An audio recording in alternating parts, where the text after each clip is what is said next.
So once again, I'm back with a new video, and in this video we are looking at Mozo, a new programming language for all AI developers. Mozo combines the usability of Python with the performance of C, unlocking unparalleled programmability of AI hardware and extensibility of all models. So this framework is basically a superset of Python, such as, let's take an example of TypeScript being the superset of JavaScript, where you can also type the JavaScript code as well as have many more functionalities of the TypeScript itself.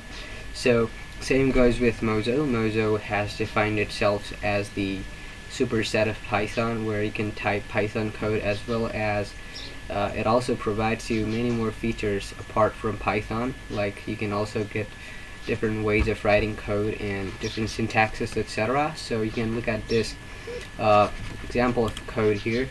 So it's called softmax.fireemoji. Look at this. So this is the Python code. Define softmax list, whatever something is given here. But if you go and look at the Mozo code, this is what we get. So the syntax is pretty much the same, but the bit of difference is in the code format, right?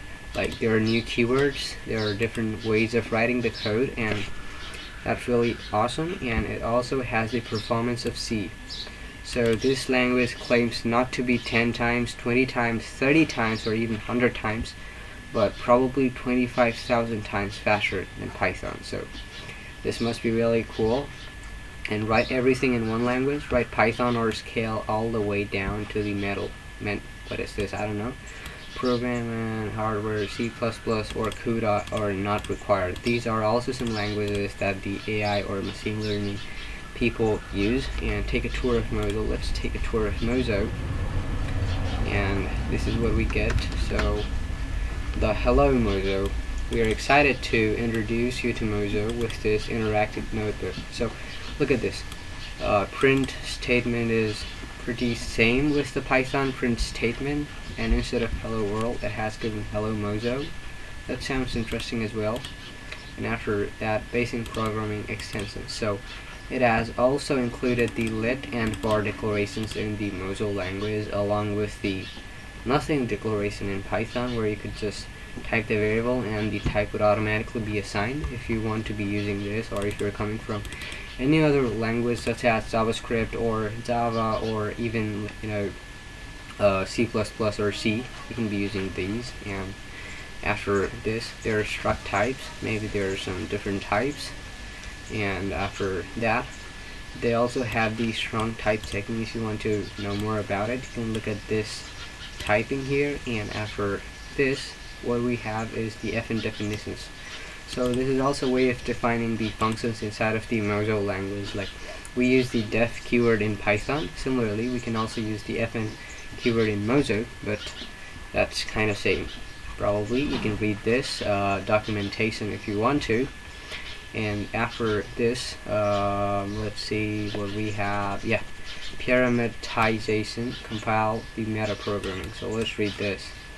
Mozo supports the full compile time and meta programming functionality built into the compiler as a separate stage of compiling after parsing the systematic whatever and this specific code. So after the compilation is done, it just puts this before lowering to the target specific code, it does something different with the code probably. And after this, let's take a look at the new things that Mozo has included.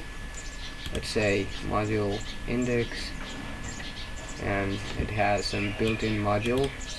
So it's called bool, built-in list, built-in slice, arrow, float literal, int tuple, string literal, and string ref tuple, and type aliases. What is this? And if you really want to be using the Mozo language, after a while I'll show you a way to use it right now, but I think you will have to wait till the thing comes to be usability way. So let's take a look at one more thing. Mozo language, Python, and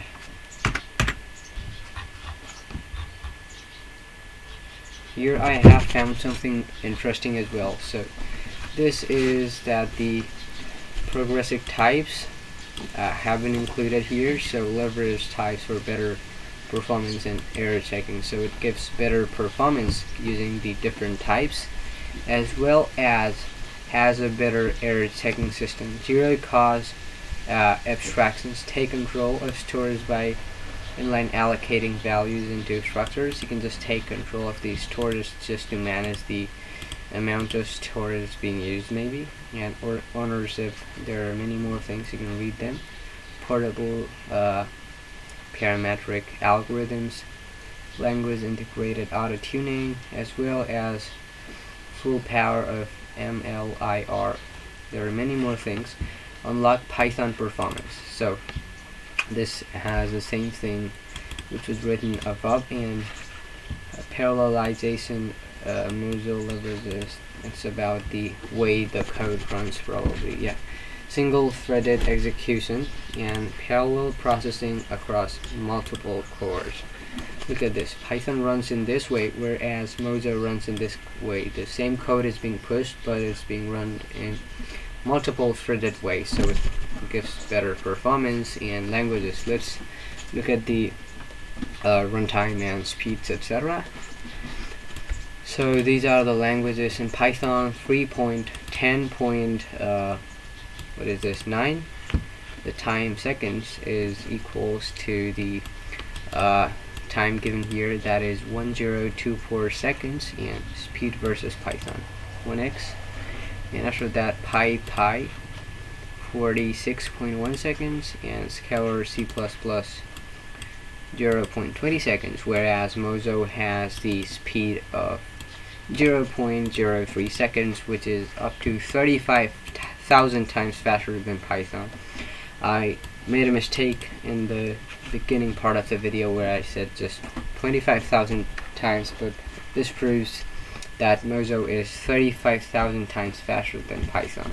This is really awesome, and Python ecosystem has been, given in this language because this is the subset of Python. Oh, sorry, not subset.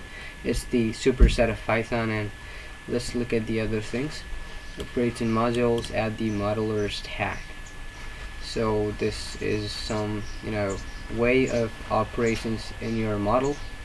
So you can take a look at this as well. And after this, try Mozo right now in our playground. So this is what I told you about using Mozo right now. So from this playground, what you can do is just request the access right now, and after that you can be using the Mozo programming languages in just a notebook, online notebook, but this is not publicly available to everyone right now, so it's probably in the developmental stage. So I'm using lots of probability in this video because I'm not sure about the language exactly because it's not yet released, so I have to be I have to be probabilistic. So this video was about what Mozo is and how it works, as well as the speed comparisons in Python. And after that, let's click on sign up for access if we really want to use Mozo. So after I did that, let's see, get started today, modular, whatever. So you'll be given a form, and after that you can fill the form and submit the form. And after submitting the form, what you'll have to do is wait for your form to be accepted, maybe, and once your form is accepted and you're eligible to be using the beta version in the playground, you can use it right now. So that was it for the video. Hope you liked it, and subscribe to the channel for the upcoming videos as well.